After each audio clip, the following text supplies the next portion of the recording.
ದೇವರು ಅಂತ ಹೇಳ್ಬೋದು. ಸೊ ನಮ್ಮ ತಾತ ಶಕ್ತಿ ಪ್ರಸಾದ್ ಅವರು ಒಂದು 350 ಸಿನಿಮಾ ಆಕ್ಟ್ ಮಾಡಿದ್ದಾರೆ. ಅವ್ರಿಗೆ ರೆಮ್ಯುನರೇಷನ್ ಅಂತ ಏನಾದ್ರೂ ಸಿಗ್ತಾ ಇದ್ದಿದ್ದು ಅಂದ್ರೆ ಅದು ಒಳ್ಳೆ ತಿಂಡಿ.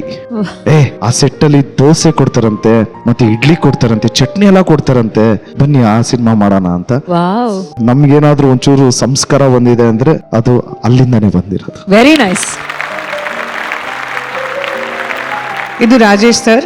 ನಾನ್ ಸರ್ ಅಂತಾನೆ ಕರಿತೀನಿ, ಯಾಕಂದ್ರೆ ನಮ್ ತಾಯಿ ಯಾವಾಗ್ಲೂ ಹೇಳೋರು ಸೆಟ್ಗೆ ಹೋದಾಗ ಅವ್ರ ತರ ಬಿಹೇವ್ ಮಾಡಬೇಕು, because he so disciplined.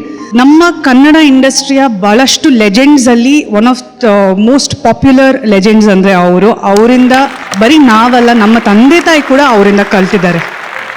Sundararaj uncle, ನಾವೆಲ್ಲರ ಪ್ರೀತಿಯ Sundararaj sir is a great actor. ಯಾಕೆಂದ್ರೆ ಒಂದಾನೊಂದು ಕಾಲದಲ್ಲಿ ಅನ್ನೋ ಚಿತ್ರ ನಾನು ಅವ್ರ ಆಕ್ಟಿಂಗ್ ತುಂಬಾ ಇಷ್ಟಪಟ್ಟಿದ್ದು ಆ ಫಿಲಮ್ ಅಲ್ಲೇನೆ. ಎಸ್ಪೆಷಲಿ ಆ ಟೈಗರ್ ರೋಲ್ ಎಲ್ಲ ಮಾಡಿದ್ದಾರೆ. ತುಂಬಾನೇ ವೈಬ್ರೆಂಟ್ ಕ್ಯಾರೆಕ್ಟರ್. ಅವರ ವ್ಯಕ್ತಿತ್ವದ ಬಗ್ಗೆ ಮಾತಾಡ್ಬೇಕಂದ್ರೆ ಇವತ್ತು ನನ್ನನ್ನ ಸ್ಟ್ರಾಂಗ್ ಅಂತ ಏನ್ ಕರೀತೀರಾ, ಈ ಸ್ಟ್ರೆಂತ್ ಇವತ್ತು ಬಂದಿರೋ ಸ್ಟ್ರೆಂತ್ ಅಲ್ಲ. ಪುಟ್ಟ ಮಗುವಿಂದಾನು ನನ್ನ ಮೇಲೆ ಹೆಚ್ಚಾದ ನಂಬಿಕೆ ಇಟ್ಟಂತ ಏಕೈಕ ವ್ಯಕ್ತಿ ಅಂದ್ರೆ ನಮ್ಮ ತಂದೆ. That is my strength. So he is my strength. How sweet, very nice.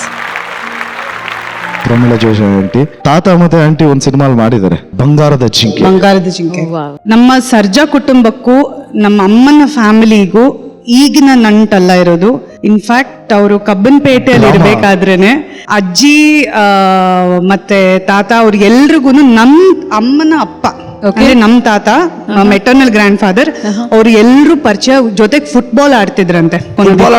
ಅವಾಗ ನಮ್ ತಾತನೇ ಅಂತ ಗೋಲ್ ಹೊಡಿತಾ ಇದ್ದಿದ್ದು. ನಮ್ ತಾತಂಗೆ ಬಿಟ್ಕೊಡ್ತಿದ್ರು ಅವ್ರ ಅಯ್ಯೋ ಗೆಲ್ಲಿ ಬಿಡು ಅಂತ ಮುಗ್ಧರು.